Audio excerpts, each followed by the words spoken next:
دیکھو تو صحیح ذرا خود کو، کیا بن گئے ہو، کیسے جی رہے ہو. یہ تم نہیں ہو سکتے. تم یہ انسان نہیں بننا چاہتے تھے جو آج تم ہو.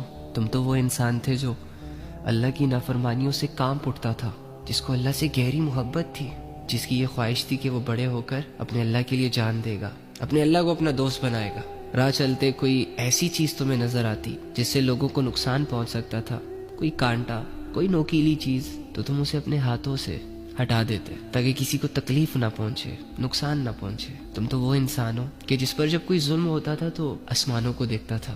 ہاں میں جانتا ہوں اس وقت اللہ کی پہچان نہیں تھی تمہیں، لیکن پھر بھی تم آسمان کو دیکھ کر یہ سمجھتے تھے کہ میرا ایک رب ہے جو مجھے دیکھ رہا ہے، جسے پتہ ہے کہ مجھ پہ ظلم ہوا ہے. یاد کرو وہ دن جب تم اللہ کا نام پڑھ کے سوتے تھے، اللہ کا نام پڑھ کے اٹھتے تھے، کہ جو اللہ کے نام پہ جھوٹ کو بھی سچ مان لیتا تھا. جب کوئی کہتا کہ مجھے اللہ کی قسم ہے میں نے ایسا نہیں کیا، تو تمہارا سارا غصہ ٹھنڈا ہو جاتا تھا. کیا محبت تھی نا. تم تو وہ انسانوں جیسے ہی پیدا ہوئے تو تمہارے کانوں میں جو پہلا نام تمہیں سنوایا گیا وہ اللہ کا تھا. اللہ اکبر، اللہ اکبر. لیکن آج دیکھو اپنی حالت، غور کرو خود پہ، کیا بن چکے ہو، کیا ہو گیا تمہیں. کیا وہ اللہ صرف بچپن میں ہی تمہارا اللہ تھا؟ کیا آج اس اللہ کی ضرورت نہیں ہے تمہیں؟ رہ لو گے اس کے بغیر، جی لو گے اس کے بغیر؟ نہیں. جو آج تم ہو تم یہ نہیں ہو سکتے.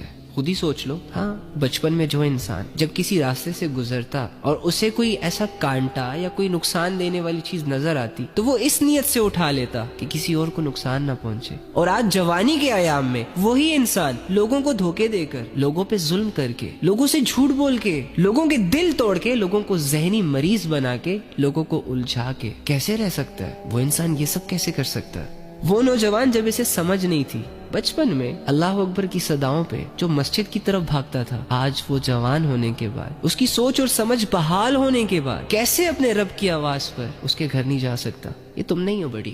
وہ انسان جو کبھی یہ سوچتا تھا کہ جھوٹ نہ بولو، گالی نہ دو، ماں باپ سے اونچی آواز میں بات نہ کرو، اللہ ناراض ہو جائے گا. اور آج وہی انسان 2 باتیں بولنے کے بعد تیسری بات میں گالی کا استعمال کر رہا ہے، جھوٹ سے اپنی دنیا بنا رہا ہے، بے حیائیوں کو کر رہا ہے، اگر کر نہیں رہا تو بے حیائیوں کو دیکھ رہا ہے. دنیا ایسے ہی کرتی ہے، تمہاری اصلیتوں کو غائب کرتی ہے، تمہیں خود سے جدا کرتی ہے، تمہیں تمہارے اصل روپ سے بیگانہ کرتی ہے. تمہارا اصل روپ تو اللہ سے جڑنا چاہتا ہے. تمہارے اندر کا انسان جو کہ ریئل انسان ہے وہ تو اللہ کی عبادت کرنا چاہتا ہے.